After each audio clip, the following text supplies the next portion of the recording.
Recuerdo la luz pálida de aquel mediodía en Madrid. Javier, mi exmarido, firmó los papeles del divorcio con una decisión que él creía inquebrantable. Sus palabras, tan frías como un invierno sin nieve, resonaron en la sala: esto es lo mejor para los dos. Él pensaba que me conocía, que sabía de mi valor y de mis límites, que su juicio era la sentencia final. Pero lo que no sabía, lo que su prisa le impidió ver, es que el silencio de mi corazón no era rendición, sino observación.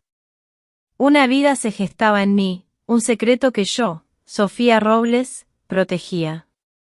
Lo vi marcharse sin una lágrima, no por debilidad, sino porque la verdadera fortaleza, a veces, solo se revela cuando el mundo que creías conocer, finalmente, se desmorona. Y yo, solo yo, conocía ese pequeño y preciado secreto. Yo soy Sofía Robles, y ahora tengo 29 años. Soy enfermera contratada en el Hospital Universitario La Paz de Madrid. Mi vida ha cambiado, se ha vuelto más plena, más silenciosa quizás, pero llena de un amor que lo inunda todo. Ese amor tiene un nombre: Mateo, mi hijo de 6 meses. Él es la razón de cada uno de mis días, de cada uno de mis pasos. Lo cuido, lo protejo, lo observo mientras duerme, sintiendo la calidez de su pequeño cuerpo junto al mío. Un mediodía cualquiera, o eso creí yo, nos encontrábamos en uno de los pasillos luminosos del hospital. Mateo, como siempre, tranquilo en mis brazos, se había quedado dormido. Estaba comprobando su temperatura, su pequeña mano se aferraba suavemente a la tela de mi uniforme. El aire olía a desinfectante, a papel nuevo, a esa mezcla peculiar que solo los hospitales tienen. Yo estaba absorta en mi pequeño mundo, en la respiración pausada de mi hijo, en el latido de mi propio corazón que ahora parecía latir al ritmo del suyo. No lo vi acercarse, no lo sentí. Mi vista estaba fija en Mateo. Pero una presencia, una extraña sensación en el ambiente, me hizo levantar la mirada. Ahí estaba él. Javier Mendoza. Mi exmarido. Habían pasado 6 meses desde aquel día en el juzgado. Él venía acompañado de un socio de negocios, su postura recta, el traje impecable, con esa apariencia de éxito que siempre lo envolvía. Sus ojos, antes tan fríos, se detuvieron en mí, en mis brazos, y luego, en el rostro de Mateo. Vi cómo se paralizaba, cómo su expresión, antes tan controlada, se transformaba en un estupor profundo. Fue un cambio sutil, casi imperceptible para cualquiera, pero yo conocía cada rincón de su alma, o al menos, lo que había quedado de ella. Sus ojos se abrieron ligeramente, una chispa de incredulidad, luego de una curiosidad voraz. Mateo dormía plácidamente, su frente ancha, la nariz recta, las comisuras de los labios levemente curvadas, como si soñara con algo dulce. Javier dio un paso atrás, casi tropezando, buscando refugio detrás de una de las grandes columnas del pasillo. Se quedó ahí, inmóvil, observándonos.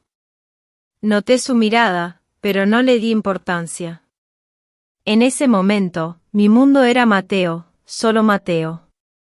Debió pensar que era una simple coincidencia.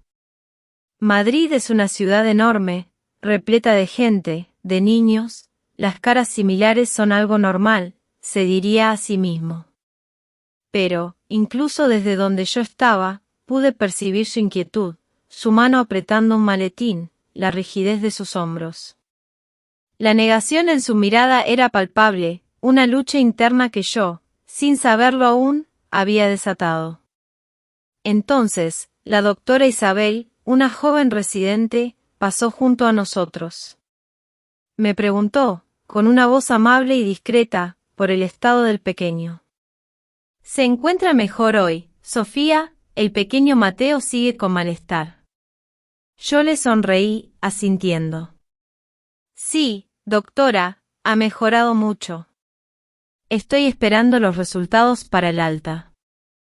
Mis palabras, tan cotidianas, tan simples, debieron resonar en el pasillo como un eco lejano para Javier. Lo vi. Su mirada, de súbito, se dirigió al gafete que colgaba del cuello de la doctora, como buscando una confirmación, un detalle que lo anclara a la realidad. Mateo. Mi nombre. Mi trabajo como enfermera contratada en ese mismo hospital. Todo se unió en su mente, con una claridad que debió ser aterradora. El niño, mi hijo, Mateo. Un nombre que él mismo había sugerido una noche, hace ya tanto tiempo. Javier no dijo nada. No se acercó. Solo nos miró una última vez, con una mezcla de pavor y asombro que casi pude sentir. Luego, como un autómata, se dio la vuelta y salió del hospital. Minutos después, escuché el rugido familiar de su coche al arrancar en el aparcamiento. Lo imaginé sentado al volante, en silencio, su mente trabajando a 1000 por hora. No me llamó, no se despidió. Se fue, y en ese irse, supe, o al menos intuí, que la paz que tanto me había costado construir, estaba a punto de ser puesta a prueba.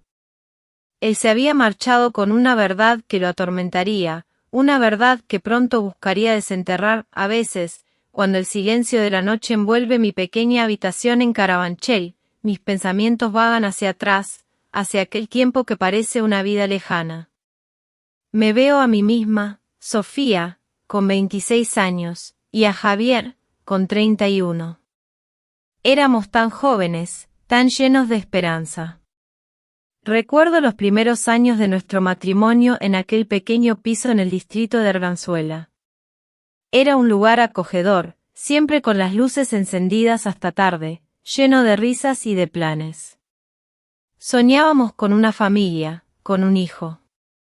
Yo guardaba un pequeño cuaderno forrado con esmero, como si fuera un expediente médico importante.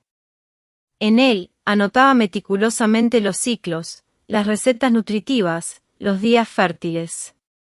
Hacíamos ejercicio juntos, evitábamos el alcohol, todo para crear el ambiente perfecto para la llegada de nuestro primer bebé.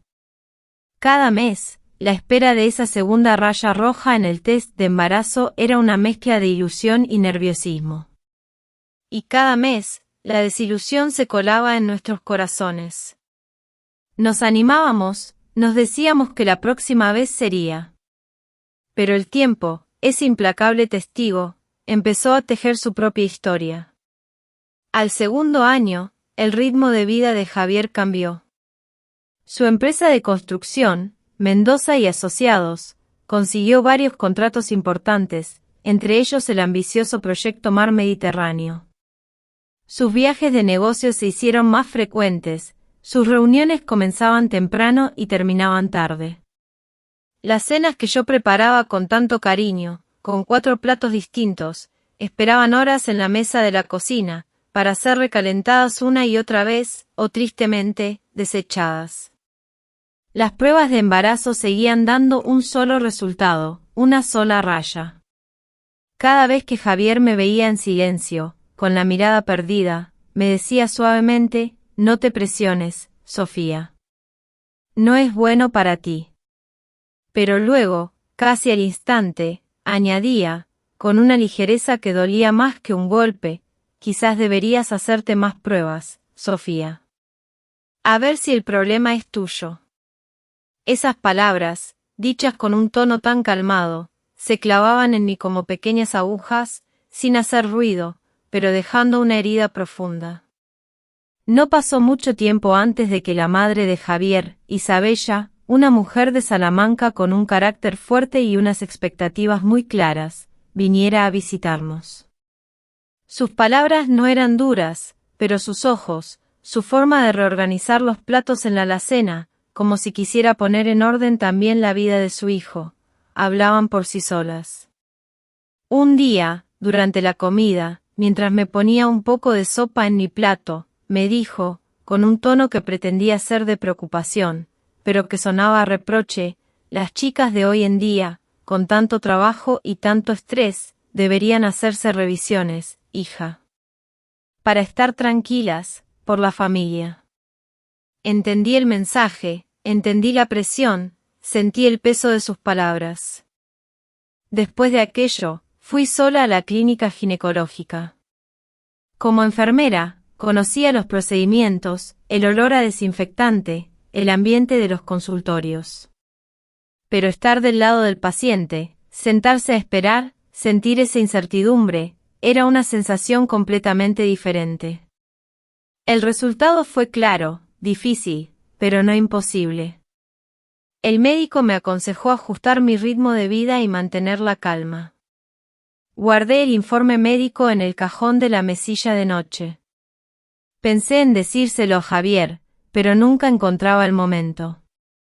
Sus reuniones se encadenaban, sus viajes de trabajo se sucedían, las cenas de negocios eran cada vez más. Y él, Javier, nunca se ofreció a hacerse un chequeo. Ni una sola vez. Una tarde, Javier llegó tarde, agotado después de una recepción con clientes importantes. Se duchó, abrió la nevera buscando agua y se apoyó en la encimera de la cocina, dejándome caer una frase al aire, sin mirarme: quizás sea tu complexión, Sofía. Deberías esforzarte más. No fue una orden, pero la frase me dejó un nudo en la garganta. Comprendí que, en su mente, ya se había instalado la idea de que el problema era mío. En otra ocasión, siguiendo el consejo del médico, le sugerí a Javier que nos hiciéramos un chequeo general a los dos. Él asintió. Fuimos juntos a un laboratorio privado cerca del hospital donde yo trabajaba. Frente al mostrador de registro, su teléfono no paraba de sonar. Era una emergencia en una obra.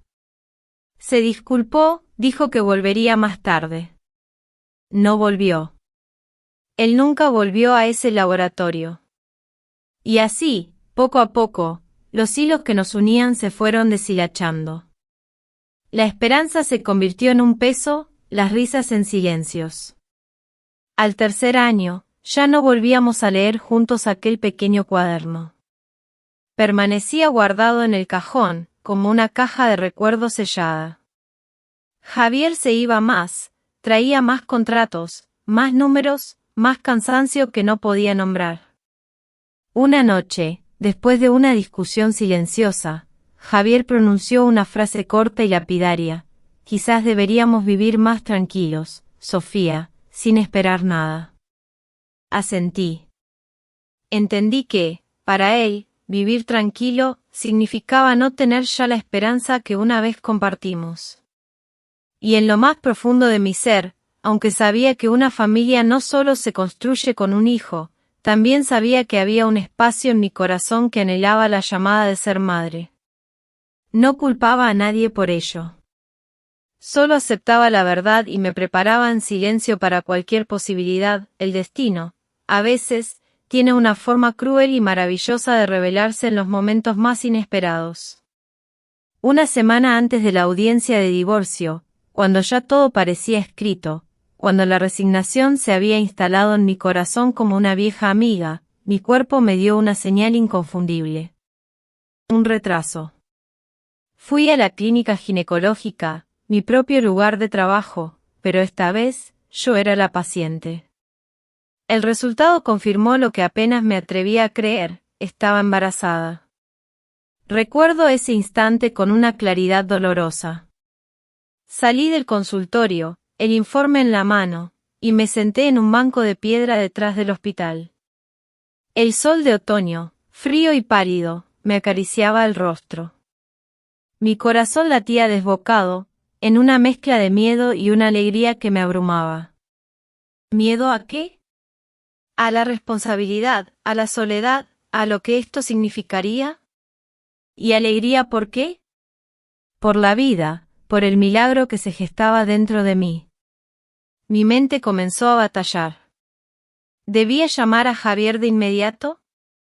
Decirle la noticia que habíamos anhelado durante 3 años, la misma que, irónicamente, llegaba justo cuando todo se desmoronaba. Pero una voz interna, una voz nacida de la amargura de sus palabras, de su indiferencia, me detuvo. Si se lo decía ahora, lo único que Javier vería sería un cálculo, una prueba para salvar el matrimonio. No quería que mi hijo entrara en la vida como un acuerdo, como una herramienta para enmendar un error o para satisfacer una necesidad de legitimidad. Quería que mi hijo llegara por amor, un amor puro, no condicionado por un trato o por la culpa. Así que tomé mi decisión. Dura, sí. Solitaria, por supuesto. Pero necesaria. Elegí el silencio. La audiencia de divorcio en el distrito de Chamartín duró solo unos minutos. Javier Mendoza, mi exmarido, estaba allí, con su traje impecable, su expresión distante. Firmó los documentos de forma rápida y concisa, como quien despacha un asunto de negocio sin importancia. Recuerdo sus palabras, pronunciadas con una frialdad que aún hoy me eriza la piel: esto es lo mejor para los dos, Sofía. No hubo gritos, no hubo insultos. Solo esa frase, dicha con una calma desalmada, que negaba 3 años de esperanzas, de frustraciones compartidas. Negaba cada prueba fallida, cada promesa vacía. Yo no lloré. No supliqué. No le pregunté por qué. Solo me mantuve erguida, con la mirada tranquila, mientras unos pocos curiosos esperaban su turno en la sala. Javier pasó a mi lado como si yo fuera una silla vacía, un objeto inanimado que ya no merecía su atención. Ni siquiera una mirada. Solo un leve asentimiento, una formalidad social que lo absolvía de cualquier sentimiento. Salí del juzgado con los papeles del divorcio en mis manos, el sol de mediodía pálido sobre Madrid. La ciudad, ajena a mi dolor, seguía su ritmo. Me detuve en el pasillo, no por cansancio, sino porque necesitaba un momento para que mi corazón se adaptara a esta nueva verdad. A partir de ese momento, todo sería solo para Mateo y para mí. Mi teléfono vibró. Era Elena, mi amiga del alma. Estoy en la cafetería de la esquina, te espero. Le respondí, con una voz más firme de lo que sentía: estoy bien, Elena. Ve a trabajar, te llamo esta noche. Colgué, tirando de la correa de mi bolso sobre mi hombro. La ciudad desfilaba ante mis ojos como una película acelerada. Tenía turno de tarde en el hospital, pero hoy había pedido el día libre. Necesitaba ir a Toledo, mi pueblo natal. Necesitaba respirar. Hablar con mi madre. Decidir el siguiente paso. En el autobús de vuelta a Toledo, abrí la agenda de mi teléfono, buscando el nombre de Javier. Mi dedo se quedó suspendido unos segundos sobre su contacto, luego bajó lentamente. Abrí una nueva nota. Escribí: no decir, no reprochar, no suplicar.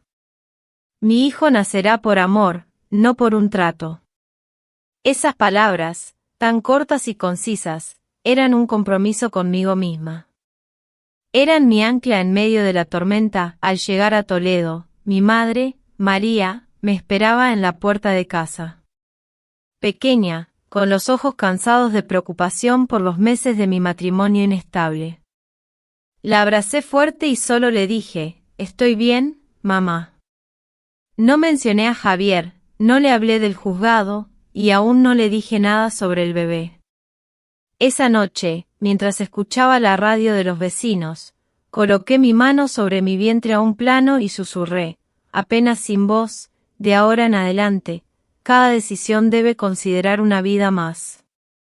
Fue un secreto que, por un tiempo, solo compartimos Mateo y yo, y unos días después, mi sabia y fuerte madre, quien me miró con preocupación, pero con un amor infinito, y me abrazó, dándome la fuerza que necesitaba para seguir adelante. Volví a Madrid unos días después, con el corazón más ligero, arropado por el cariño de mi madre. Lo primero que hice fue ir a nuestro antiguo piso en el distrito de Arganzuela. Cada objeto, cada rincón, era un rastro de un tiempo que se había ido. Empaqué los platos, ordené los libros, enrollé la ropa de cama. Me detuve frente al marco de nuestra foto de boda, apoyado en la estantería. No lo tiré, ni lo puse en exhibición. Saqué la foto del marco, la metí en un sobre y la guardé en el fondo de una caja. Quería que estuviera ahí, como un recuerdo de algo que fue hermoso y que había terminado. Mi nueva vida comenzó en una pequeña habitación de alquiler en el barrio de Carabanchel. Era modesta, sí, con baldosas antiguas y un pasillo estrecho, pero para mí, era un refugio. Un nido cálido donde Mateo y yo construiríamos nuestro propio mundo. El aroma a cena que se colaba de otras habitaciones, el tenue sonido de una televisión lejana, todo me envolvía en una calma simple que se sentía como un hogar de verdad. En el hospital, mis días como enfermera continuaron, pero con un nuevo enfoque. Pedí a la jefa de enfermeras cambiar mis turnos a la mañana y la tarde, evitando las noches y la exposición a productos químicos fuertes. Argumenté problemas de salud, y ella, con una mirada comprensiva, asintió y me dijo que me cuidara, que no me forzara. Mis movimientos se volvieron más pausados, más conscientes. Cada tarea, cada cuidado a un paciente, lo hacía con una meticulosidad extraña, pues en el fondo, siempre estaba presente la idea de la pequeña vida que crecía dentro de mí. A veces, mientras anotaba historiales médicos, me detenía un instante, respiraba hondo y seguía. Entre el bullicio del hospital, el sonido de los zapatos de mis colegas, las llamadas de los familiares de los pacientes, todo se fusionaba en un ritmo de vida al que me había acostumbrado. La única diferencia era que, a partir de ahora, cada decisión, cada latido, llevaba la presencia silenciosa de Mateo. Hubo momentos, no lo negaré, en que la soledad se colaba por las rendijas. Las náuseas matutinas, las noches de insomnio, o el simple hecho de leer en los formularios de consulta la pregunta, ¿el esposo acompaña?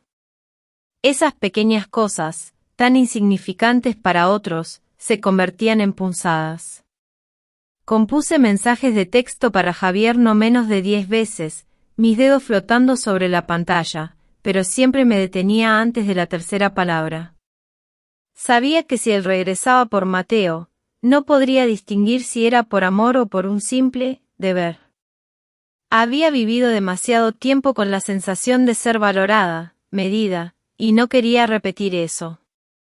Elena, mi fiel amiga, me visitaba a menudo, trayendo su preocupación y su inquebrantable apoyo. Me veía más delgada, más callada. ¿Hay algo que debas saber, Sofía? ¿Estás bien de verdad? Yo le ofrecía una taza de té y le aseguraba que estaba bien, que solo necesitaba un tiempo de calma. Ella, sin rodeos, me preguntó si planeaba decirle a Javier.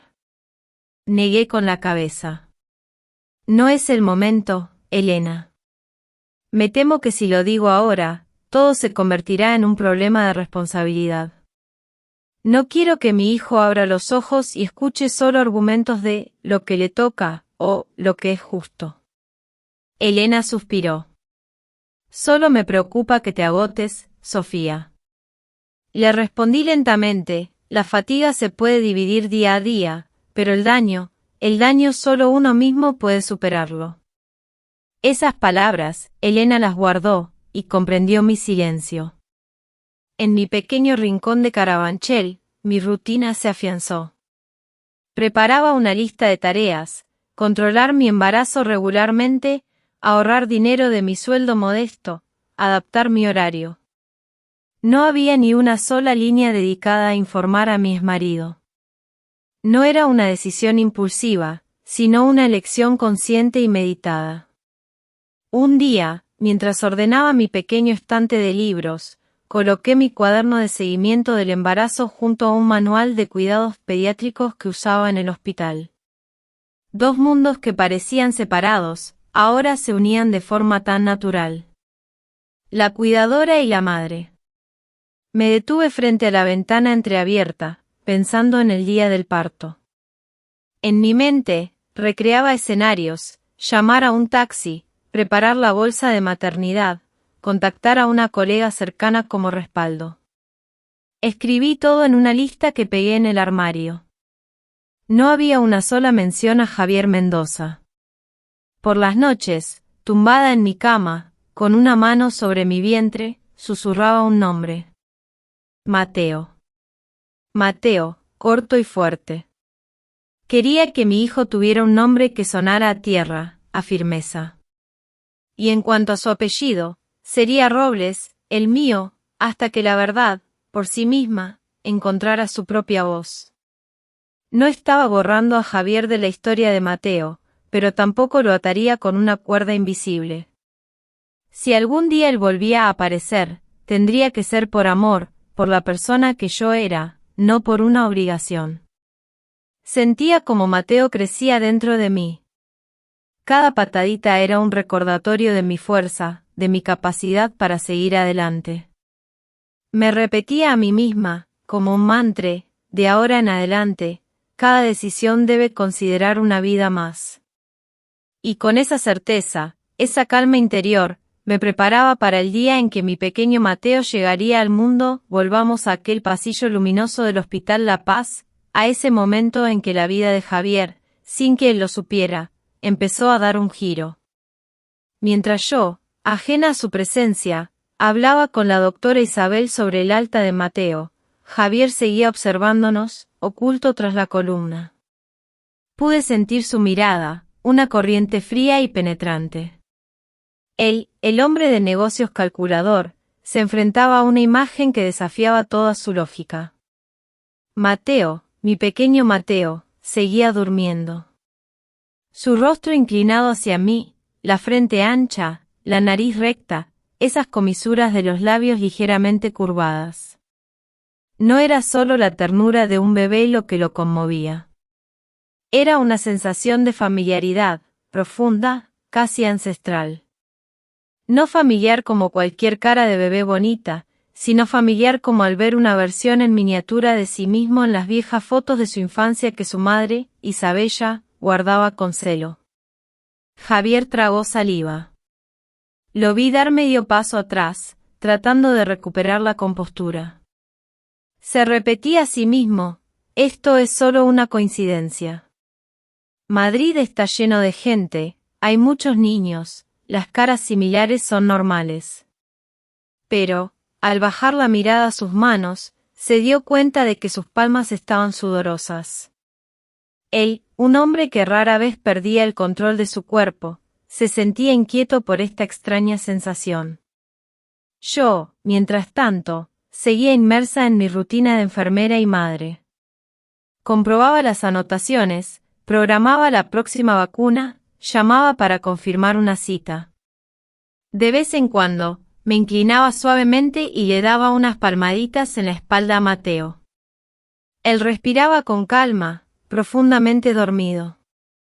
En esos pocos minutos, Javier fue testigo de una forma de vida de la que, creía, se había desvinculado por completo. La serenidad de una madre cuidando a su hijo en un lugar público, con la naturalidad de quien hace lo que debe hacer. Y entonces, el doctor Carlos, otro joven residente, pasó junto a nosotras y me preguntó, «Sofía, ¿el pequeño Mateo está mejor hoy?» Asentí levemente. «Sí, ha mejorado. Estoy esperando para recoger los resultados». La respuesta, aunque no fue fuerte, fue suficiente para destrozar los intentos de Javier de autoconvencerse. El bebé se llamaba Mateo. Ese nombre. El mismo nombre que le había dicho una noche, en una de esas raras ocasiones en las que los dos nos sentábamos a soñar con el futuro. Si tuviéramos un hijo, le pondríamos Mateo, suena fuerte, había dicho. Javier clavó sus ojos en el gafete que colgaba del cuello del joven doctor, como buscando una confirmación visual de que no había oído mal. Todo ante sus ojos, de repente, se volvió terriblemente claro. Yo era una enfermera contratada, cuidando a mi hijo en el mismo lugar donde trabajaba. Mi hijo se llamaba Mateo, el nombre que él había sugerido. Y el niño tenía su rostro. Una oleada de impulso lo invadió, acercarse y preguntar directamente, reconocerlo, pedir perdón, enmendarlo todo. Pero, justo en ese instante, una barrera se levantó en su mente. 6 meses antes, él había sido quien firmó los papeles del divorcio. Él había sido quien pronunció la frase, esto es lo mejor para los dos. Si se lanzaba ahora, todas sus palabras anteriores se convertirían en una contradicción inaceptable, y además, podría exponerme a mí, y a Mateo, a las habladurías en un lugar lleno de gente. Javier dio otro paso hacia atrás, ocultándose aún más tras la columna, sin apartar la vista de Mateo y de mí. Reconoció el miedo que se extendía por su pecho, miedo a que lo que pensaba fuera cierto. Miedo a que en los últimos 6 meses se hubiera ausentado de los días más importantes de la vida de su hijo, miedo a que una elección fría lo hubiera convertido en un extraño para su propia familia. En ese momento, su teléfono vibró. Era su secretaria, recordándole una reunión importante. Javier respondió brevemente, diciendo que llegaría 15 minutos tarde. Miró una última vez como yo me levantaba, con Mateo en brazos, y me dirigía hacia la sala de resultados. Él no me llamó. Se dio la vuelta y se dirigió al aparcamiento. Al llegar a su coche, puso las manos en el volante y permaneció sentado un largo rato. Todas las decisiones en su cabeza se sucedieron rápidamente: llamar a su secretaria para que investigara la información del hospital, buscar mi nueva dirección, confirmar mi horario, y lo más importante, enfrentarme directamente para hacerme una única pregunta. La decisión fría que lo había distanciado de su vida, ahora lo obligaba a regresar, arrastrado por una verdad que no podía ignorar. Yo, sin saberlo, sentí una pequeña punzada, como la premonición de que algo estaba a punto de cambiar. Sabía que Javier no podría mantener su silencio por mucho más tiempo. El sol de la tarde se filtraba entre los edificios del barrio de Carabanchel, tiñendo de un suave naranja los ladrillos de las viviendas humildes. Javier Mendoza, mi exmarido, condujo su coche, impoluto y silencioso, por el estrecho callejón que su secretaria, con una eficiencia fría, le había proporcionado. Se detuvo frente a la puerta de mi habitación, la número 5. El cartel de madera, algo descolorido, con la caligrafía que tanto conocía, rezaba: Sofía Robles, enfermera colaboradora. Él, el director ejecutivo, frente a esa sencilla placa. Estoy segura de que en ese momento, su mundo debió de tambalearse un poco más. Se quedó allí, inmóvil, por unos segundos que debieron parecerle una eternidad. Su mente, habituada a los cálculos y las decisiones rápidas, se topaba ahora con la intimidad de un hogar que no era suyo. Entonces, el sonido llegó hasta él, un murmullo suave, el de mi voz cantando una canción de cuna a Mateo. Esa melodía sencilla, el acuñamiento de un niño, lo detuvo en seco. No tengo duda de que una pausa silenciosa se instaló en su pecho, una que él no había invitado. ¿Qué diría? ¿Me pediría perdón? ¿Me preguntaría si era su hijo? Todas esas preguntas, tan cargadas, tan vitales, debieron pasar por su mente en un instante. 6 meses antes, él había elegido la firmeza.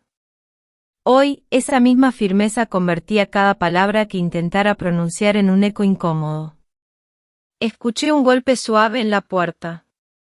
Abrí de inmediato, mi mano aún sostenía el borde de la manta de Mateo. Estaba más delgada, con la piel pálida después de un turno largo en el hospital.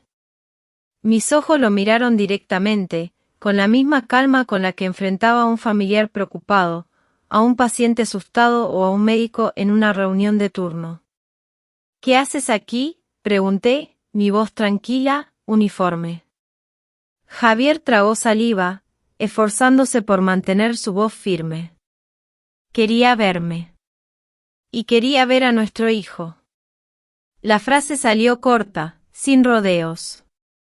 Lo observé durante un instante que se alargó demasiado, luego me hice a un lado, abriendo la puerta. Pasa. Habla bajo. Mateo está durmiendo. Mi pequeña habitación de alquiler era ordenada y simple. La cama de madera estaba pegada a la pared, y a su lado, una mesa pequeña con una tetera, algunos medicamentos y mi cuaderno de notas. En la estantería, varios cuentos infantiles estaban cuidadosamente apilados. Un triciclo azul descansaba en una esquina. La luz amarilla de la lámpara apenas iluminaba el rostro de Mateo, dormido de lado, con los ojos cerrados, los labios fruncidos, como en un sueño. Javier se mantuvo a una distancia prudente de la cama, sin atreverse a acercarse demasiado. Él empezó a hablar: lo siento por venir de repente. Lo hice sentarse en la silla junto a la ventana y me senté frente a él. Habla. Quiero saber por qué no me lo dijiste. Se corrigió a sí mismo. Antes que nada, quiero preguntar si el bebé es mi hijo. No respondí de inmediato. Mi mirada se posó en Mateo, y con un gesto instintivo, subí el borde de la manta para cubrirle el pecho. Cuando volví a mirarlo, mis ojos ya no mostraban defensa, solo una profunda fatiga. Antes de responder, dime, si vienes por responsabilidad, puedes estar tranquilo, no lo necesito. Javier respiró hondo. No vengo por responsabilidad. Por un instante, pareció querer decir más, hablar de la obsesión, del desgarro, del miedo a lo que se había perdido, pero se contuvo, temiendo que todo sonara a justificación. Me apoyé en el respaldo de la silla, mi voz grave. Hace 6 meses, cuando salí del juzgado, sabía que tenía que valerme por mí misma. Elegí el silencio porque no quería que mi hijo naciera bajo un cálculo. Hice una pausa, mirándolo fijamente. ¿Hoy vienes porque quieres saber la verdad o porque te obsesiona el parecido? Javier no evitó mi mirada. Ambas cosas. Una leve sonrisa, casi imperceptible, apareció en mis labios. No era una sonrisa de burla, ni de perdón. Era una constatación. Al menos, decía la verdad. La respiración de Mateo era regular, llenando el silencio de la habitación. Javier miró el triciclo azul en la esquina. Recordé aquella noche en la que habíamos elegido el nombre. Él preguntó, con un hilo de voz, ¿se llama Mateo? Respondí, un nombre corto y fácil de pronunciar, como el nombre que tú una vez. La frase quedó incompleta. Él sabía que recordar el pasado en ese momento solo haría la situación más incómoda. El ambiente se volvió denso. Le serví un vaso de agua y se lo acerqué. ¿Quieres saber la verdad? Te la diré, pero tengo una condición: escucha todo, no me interrumpas, no hagas conjeturas. Después, si aún quieres hacer una prueba de ADN, la haremos formalmente. Pero si solo vienes para calmar tu conciencia, no necesitas volver. Javier asintió, su mirada fija en mí.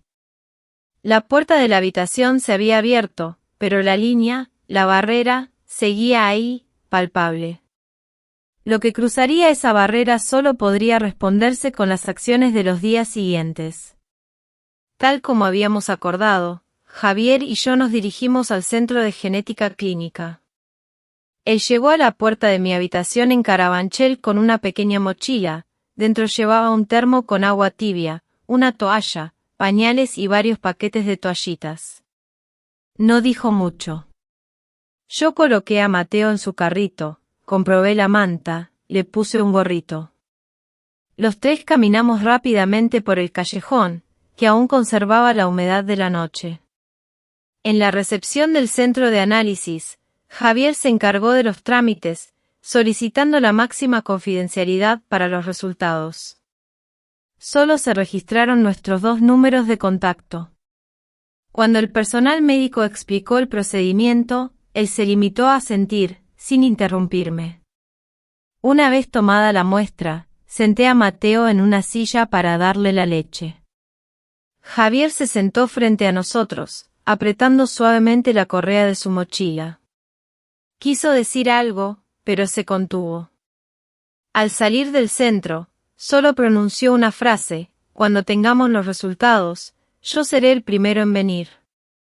Le respondí: gracias. Ese mediodía, Javier me envió un mensaje con una lista de las próximas vacunas de Mateo, el horario del centro de vacunación más cercano a mi casa y una nota: puedo llevarlo si tienes turno.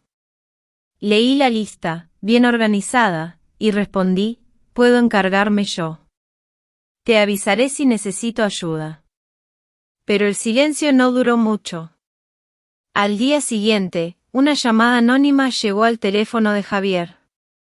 Una voz masculina, tranquila y excesivamente educada, se presentó como Ricardo Serrano, colega de sector.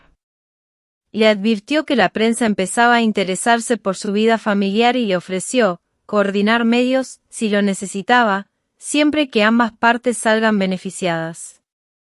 Javier, con voz fría, agradeció pero rechazó la oferta.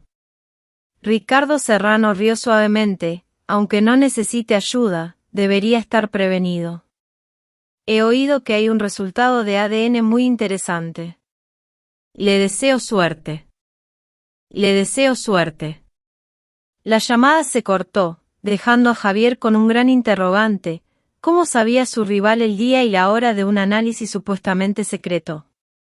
Esa misma tarde, una cuenta anónima en redes sociales difundió la noticia: el hijo de la enfermera Sofía no es del director ejecutivo Javier Mendoza. La publicación iba acompañada de fotos borrosas de un rincón del callejón donde vivía, y de un coche que se parecía al de Javier. Los comentarios se multiplicaron, algunos compasivos, otros con una malicia que me revolvía el estómago. Javier vio la pantalla de su teléfono y, sin dudar, llamó al responsable de seguridad de la información de su empresa, ordenando rastrear el origen de la filtración y no responder públicamente bajo ningún concepto. A mí me envió un mensaje: no leas nada en Internet. Esta tarde iré y abriremos los resultados juntos. Mi respuesta fue breve: estoy tranquila. Mateo duerme. Javier llegó antes, pero no entró. Se quedó en la boca del callejón, observando el ir y venir de la gente, pensando en los números de los informes, en los largos contratos que había negociado, en las batallas que había ganado gracias a su paciencia. Ahora, frente a su propia historia, la paciencia se había convertido en la prueba más difícil. Recordó la promesa que me había hecho en mi habitación: actuar correctamente, hablar poco, hacer mucho. En la habitación número 5, yo había ordenado la mesa y preparado una tetera. Mateo jugaba con un pequeño peluche en la cama. Abrí mi teléfono y vi varios mensajes de compañeras del hospital. ¿Qué pasa, Sofía? ¿Estás bien? Respondí a todos con la misma frase: no es nada. Todo está bien. No me dejé arrastrar por la espiral de las redes sociales. Sabía que si me dejaba llevar por la emoción, perdería el rumbo. Cuando Javier llamó a la puerta, abrí de inmediato. Puso el sobre en la mesa, y ambos nos sentamos.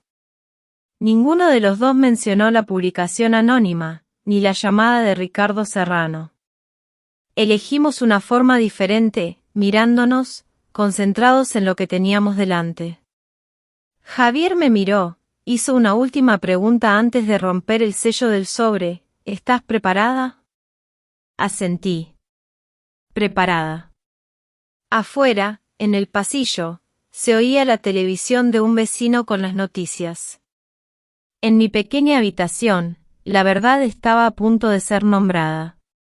Y a pesar de lo que la gente pudiera decir, la única forma de acallar los rumores seguía siendo el papel y la tinta. La habitación 5 estaba en silencio, tan quieta que se oía el tic-tac del reloj. En la mesa, el sobresellado, entre nosotros dos. Javier me miró una vez más, luego usó unas tijeras para cortar el borde. Sacó los papeles, deslizó la mirada por la información administrativa y se detuvo en la página de conclusiones. Sus labios se fruncieron levemente y luego levantó la vista para leer en voz alta, palabra por palabra, la relación de parentesco paterno-filial es compatible con una probabilidad muy alta. Dejó el papel en la mesa, sin decir nada más, sus manos entrelazadas se relajaron lentamente, como si acabara de salir de una habitación sin oxígeno. Yo permanecí sentada, con la espalda recta. Miré hacia la cama, donde Mateo dormía, agarrando fuerte su peluche, luego volví a Javier y asentí, muy suavemente. No hubo gritos de alegría, ni reproches. Solo un suspiro prolongado, corto y definitivo. Javier abrió su maletín, sacó una carpeta transparente y guardó el original. Guardaré esto en un lugar seguro. Tú te quedas con una copia certificada. Me entregó otro sobre. Aquí está la cita para una segunda confirmación en el Instituto Nacional de Toxicología y Ciencias Forenses, la próxima semana. No es para dudar de ti, Sofía, sino para tener un expediente oficial. Si alguien sigue hablando, no tendremos que discutir. Tomé el papel, leí la fecha y asentí, razonable. Dudé un instante, luego añadí, ¿recuerdas cuando recibí 2 resultados de análisis hormonales con una diferencia? En ese momento pensé que era un error administrativo. Ahora, reflexionando, puede que no fuera solo un error. Mis ojos se detuvieron en el espacio entre nosotros dos. No afirmo que alguien interviniera, pero algo se desvió de lo normal. Javier guardó silencio unos segundos. En su mente, se unían rápidamente los fragmentos sueltos, la llamada matutina de Ricardo Serrano, el artículo anónimo que apareció casi inmediatamente después de que el centro enviara los resultados, los análisis de hace 3 años. Las piezas del rompecabezas empezaban a encajar. Lo comprobaré, dijo lentamente. Necesitaré la lista de los lugares donde te hiciste esos análisis, el médico responsable. La fecha y la hora. Solicitaré los datos de las cámaras de seguridad, el registro de acceso a la información. Si alguna mano ha tocado el expediente de mi familia, no me quedaré de brazos cruzados. Llamaron a la puerta suavemente. Elena asomó la cabeza, con una carpeta en la mano. Permiso para entrar un momento. Dejó la carpeta en la mesa, nos miró las caras y preguntó directamente, ¿todo bien? Asentí. Elena suspiró, como si se hubiera quitado un peso de encima. Yo también tengo algo. Un amigo mío de una empresa de comunicación me dijo que alguien encargó un artículo para seguir el caso del director ejecutivo Javier Mendoza desde la semana pasada. Con detalles tan precisos que conocían hasta el calendario de los análisis. Quien hizo el encargo usó el nombre de una filial de la empresa rival de Javier. Elena se volvió hacia él. Deberías preparar una defensa legal. Si siguen difundiendo información falsa, tenemos derecho a exigir una rectificación y una indemnización. Javier asintió y le pidió a Elena los datos de contacto. Los anotó con pulcritud, sin decir nada excesivo. Cuando Elena se disponía a salir, la detuvo. Gracias, Elena. A partir de ahora, si alguien pregunta, di que todo está documentado. La familia no hará más declaraciones. Elena entendió y respondió, lo sé. En la habitación, yo organicé los papeles. Guardé la copia de los resultados en la carpeta personal de Mateo, junto a su cartilla de vacunación, los ultrasonidos y el certificado de nacimiento. Hoy no hacemos nada más, le dije, que descanse tranquilo. Cuando sea necesario, lo presentaremos en el lugar y momento adecuados. Javier asintió. Ya he contactado con un abogado de confianza. Ellos guardarán una copia digitalizada en un sistema seguro. Mañana presentaré una denuncia solicitando a las autoridades que verifiquen la fuente de la información anónima. Tú quédate en casa, no recibas a extraños. Yo me encargo de todo. Hizo una pausa y añadió, en voz más baja, lo siento por haberte dejado sola tanto tiempo, Sofía. Lo miré sin esquivar su mirada. Las disculpas, que se queden ahí. A partir de ahora, solo me fijaré en los hechos. Me levanté, acerqué una silla a la cama, puse la mano en la frente de Mateo, y luego me volví hacia Javier. Si estás libre, esta noche me haces el favor de traerme unas cortinas que aíslen del sol. La habitación es un poco calurosa al mediodía. Javier asintió de inmediato. Pasaré sin falta, recogimos las cosas, cada uno haciendo lo suyo, sin interrupciones, sin ostentación. Cuando Javier salía por la puerta, su teléfono vibró. Un mensaje de su secretaria, con una captura de pantalla de un resultado de análisis negativo que se estaba difundiendo en los grupos del sector. Javier me mostró el teléfono para que lo viera. Ambos nos miramos en silencio. Mañana haremos la segunda prueba, como habíamos planeado, dije, mi voz sin el menor temblor. El papel y la tinta nos defenderán. Javier asintió. Entendía que esta batalla no era solo un porcentaje en un papel, sino la forma en que mantendrían la calma en medio de las tormentas provocadas intencionadamente. Y cada vez tenía más claro que, para proteger a Mateo, lo más importante no era alzar la voz, sino una serie de decisiones bien tomadas, caminando juntos hasta el final. Tal como habíamos planeado, Javier y yo nos dirigimos al Instituto Nacional de Toxicología y Ciencias Forenses para realizar la segunda prueba de ADN.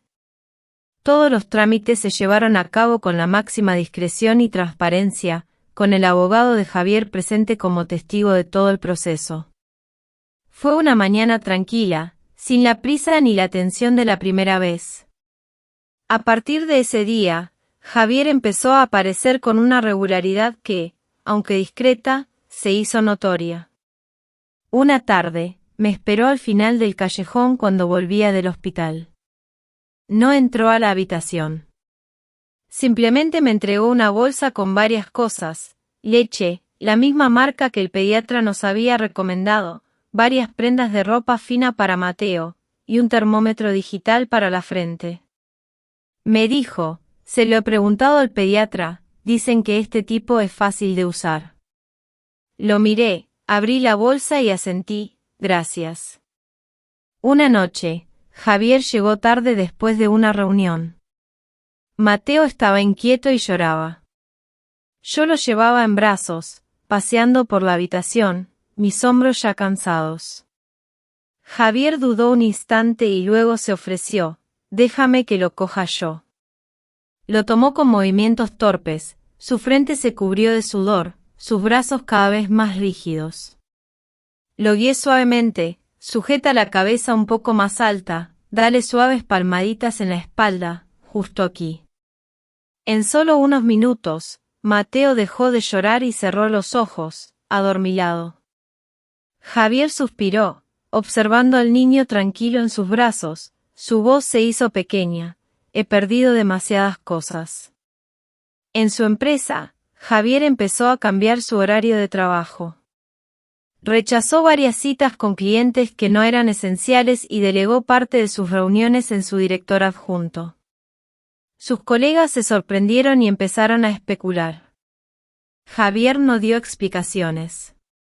Por las noches, dedicaba un tiempo fijo a visitar mi habitación. A veces solo eran 5 minutos para dejar una caja de medicamentos para la fiebre con la dosis justa. Otras veces, 15 minutos para instalar una cortina que yo había comprado para proteger del sol y que no había podido taladrar la pared.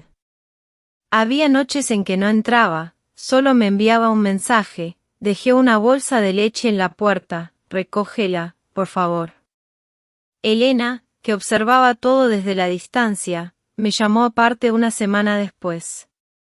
¿Javier está cambiando de verdad o es solo algo temporal? Le respondí, no lo sé. Tampoco quiero creer deprisa. Anoto todo lo que él hace. Creer o no, lo decidiré después de ver los resultados. Elena me aconsejó, pero no cierres todas las puertas, Sofía, deja una entreabierta por si Mateo la necesita. Una vez, Mateo tuvo un poco de fiebre después de una vacuna.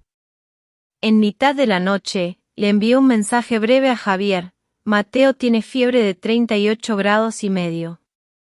Le di la medicina y lo limpié con agua tibia. Menos de 10 minutos después, Javier estaba en la puerta, con una bolsa de hielo y una botella de agua fresca. No entró. Preguntó en voz baja por la rendija de la puerta, ¿necesitas que lo abrace? Negué con la cabeza. Estoy bien. Mañana pasas a dejarme un termómetro de repuesto. Javier asintió y se fue. El pasillo de mi edificio de alquiler estaba en completo silencio. Sus pasos eran lentos, no hacían ruido, pero eran constantes, como el nuevo horario que él mismo se había impuesto. Javier y su abogado, al que ahora yo también había acudido por recomendación de Elena, presentaron una denuncia solicitando a las autoridades que verificaran la fuente de la información falsa y las pruebas relacionadas con Ricardo Serrano. Yo, por mi parte, fui a Toledo para hablar con mi madre, María.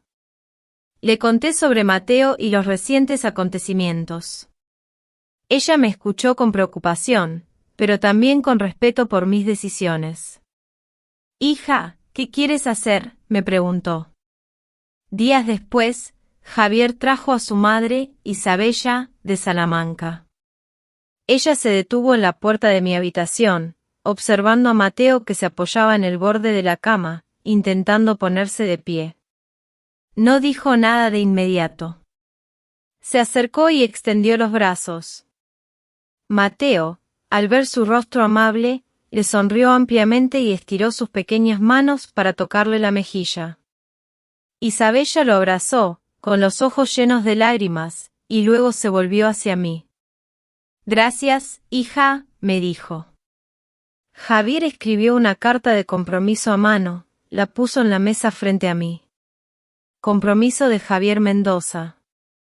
Las cláusulas eran claras: respetar todas mis decisiones relacionadas con Mateo, estar presente según el horario acordado, avisar con antelación si no podía y compensar, no involucrar a Mateo ni a mí en actividades públicas, y si surgía una discusión, hacerlo cuando Mateo no estuviera.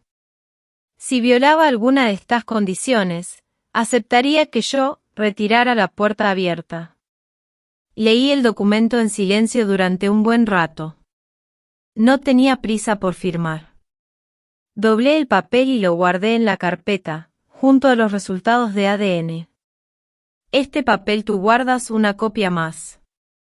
Yo aún no lo firmo, pero anoto que si lo cumples durante 3 meses, lo firmaré. Mateo gateó hacia él, golpeando sus rodillas y señalando el triciclo. Papá, empuja. Javier miró a su hijo, con una rara sonrisa, y se inclinó para empujarlo lentamente por la habitación. El sudor perlaba su frente, pero su rostro se había aliviado. Yo me quedé de pie junto a la ventana, observando, sin decir nada. Hay momentos en que el perdón no se expresa con lágrimas o abrazos. Empieza con un horario pegado en la pared y una promesa sin florituras. 3 meses pasaron, y el calendario en mi pared no mostró ni una sola raya roja de incumplimiento.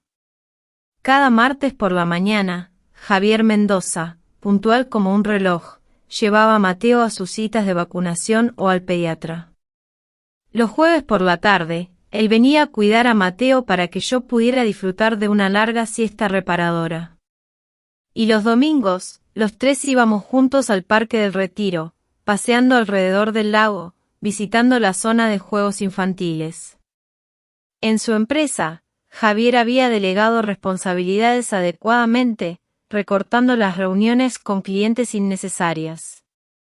Sus socios, que antes dudaban, volvieron a su ritmo de trabajo normal. Las denuncias que su abogado había presentado hicieron que varios artículos anónimos fueran eliminados de las redes sociales. Las autoridades citaron a declarar a algunas personas implicadas en la difusión de información falsa. Los rumores, poco a poco, fueron desapareciendo. En la habitación número 5, nuestra pequeña vida se había sentado en una rutina apacible. Yo actualizaba la cartilla de vacunación de Mateo, organizaba sus documentos en carpetas, preparaba papillas suaves y aprovechaba para leer unas páginas de un libro mientras él dormía. Javier, por su parte, aprendió a cambiar pañales, a calmar a Mateo cuando le salían los dientes, a cargarlo correctamente cuando estaba inquieto. Él hablaba poco, pero cada acción suya era firme y bien hecha. Llegaba a la hora exacta, se iba cuando su tarea estaba cumplida.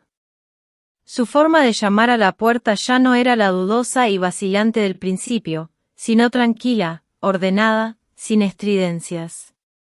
Una tarde de fin de semana, saqué la antigua carta de compromiso de Javier y la puse sobre la mesa. Tomé un bolígrafo y firmé mi nombre. Han pasado 3 meses, le dije a Javier. Has cumplido cada palabra. La firma no es para atar, sino para recordarnos que debemos continuar. Javier no pudo ocultar su alegría, pero solo asintió. Gracias, me dijo. Yo añadí, no es para atar, sino para recordarnos a ambos que debemos seguir por este camino. Él respondió, lo entiendo. El papel, ahora firmado por ambos, fue guardado junto a los resultados del Instituto Nacional de Toxicología y Ciencias Forenses. Se había convertido en parte de la historia de nuestra pequeña familia, no para ser exhibido, sino para recordarnos a cada uno nuestro papel. Después, Javier viajó a Salamanca para hablar con su madre, Isabella. Le explicó todo con sinceridad, le mostró el informe oficial del Instituto Nacional de Toxicología y Ciencias Forenses. Isabella, al ver a su nieto, se ablandó. Abrazó a Mateo, con los ojos llenos de lágrimas, y se volvió hacia mí. Gracias, hija, me dijo. Luego miró a Javier. A partir de ahora, nuestra casa vivirá con decencia. Esa comida familiar, aunque sencilla, fue la más sabrosa en mucho tiempo, como si volviéramos a conocer el verdadero sabor del hogar. Javier también fue a Toledo para disculparse con mi madre, María. Ella lo escuchó con atención y luego le preguntó directamente, ¿mi hijo necesita un padre para qué? Javier respondió sin dudar, para saber que es amado, que está seguro, para aprender a ser una persona decente. Mi madre asintió. Decencia es la palabra más difícil. Si logras mantenerla, te entregaré a mi hija.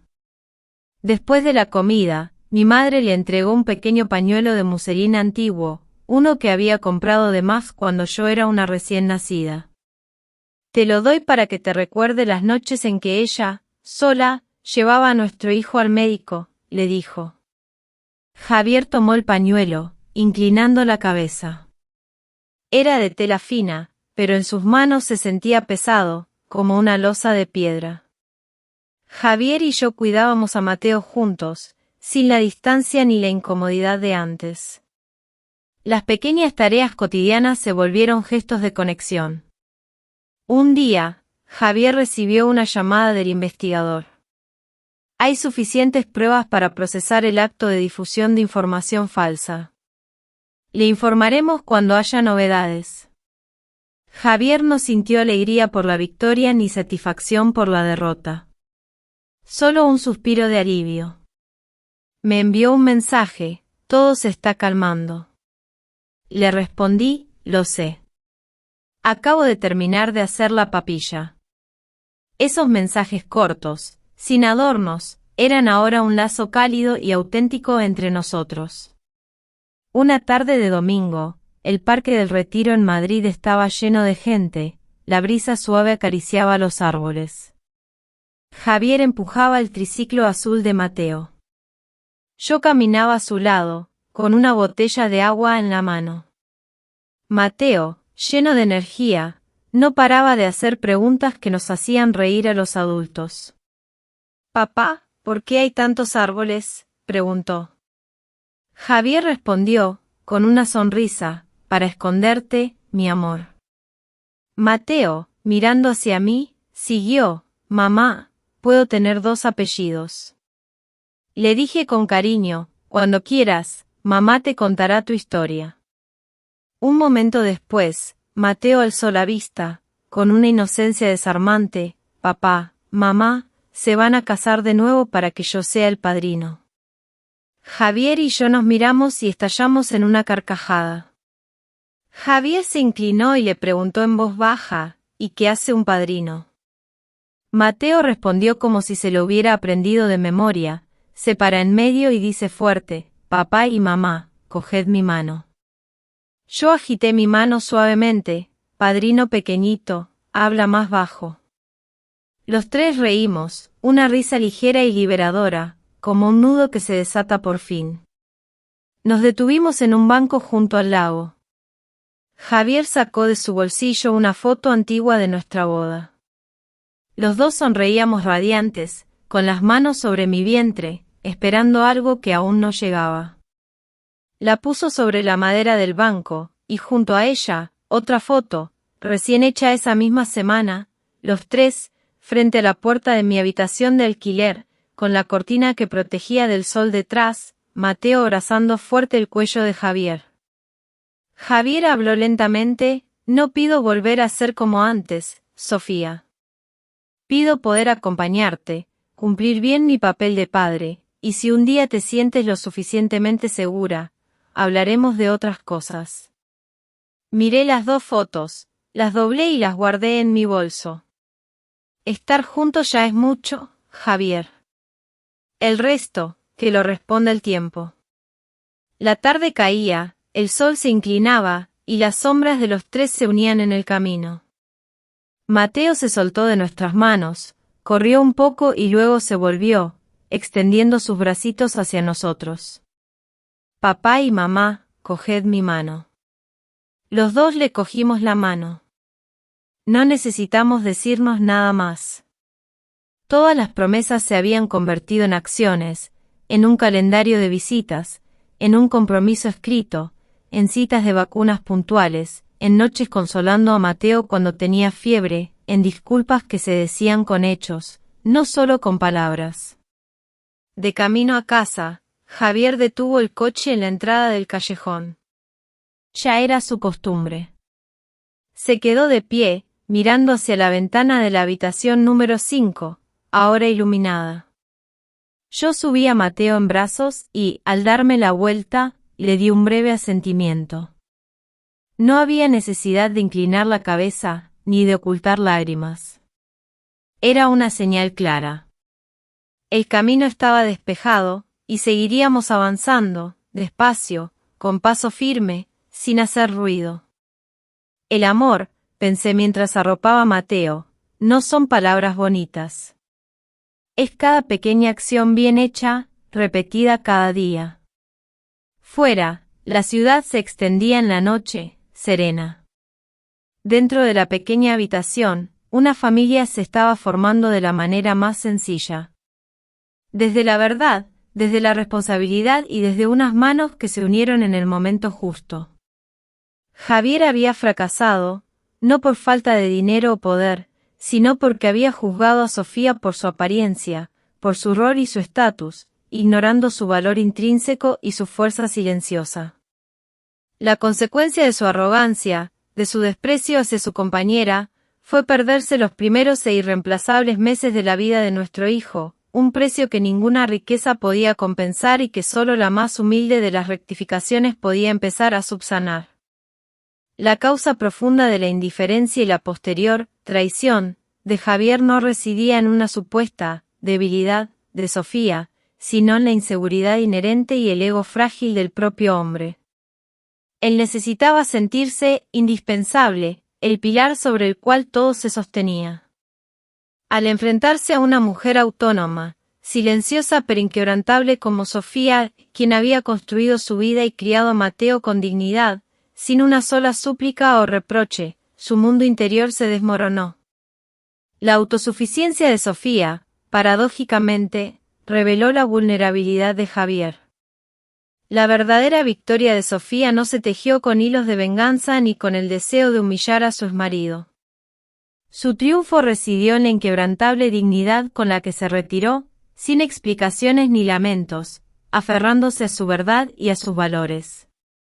Al elegir el silencio, al proteger a Mateo de la discordia y al vivir con integridad, Sofía demostró que la fortaleza más grande es la que nace del respeto a uno mismo y del amor incondicional, forjando su propia felicidad más allá de las tormentas ajenas.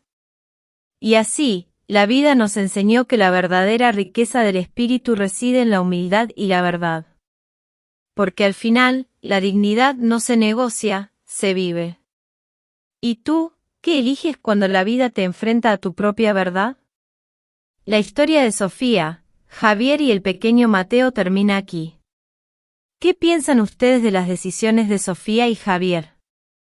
¿Habrían actuado de otra manera en su lugar? Compartan sus reflexiones en los comentarios, los leo a todos, palabra por palabra. Si esta historia les ha hecho reflexionar o sentir algo, no olviden dejar un me gusta, compartirla con alguien a quien crean que también le conmoverá, y suscribirse al canal para no perderse los próximos relatos. Nos vemos en la próxima historia, y quién sabe, la próxima vez, tal vez sea tu propia vida la que nos inspire.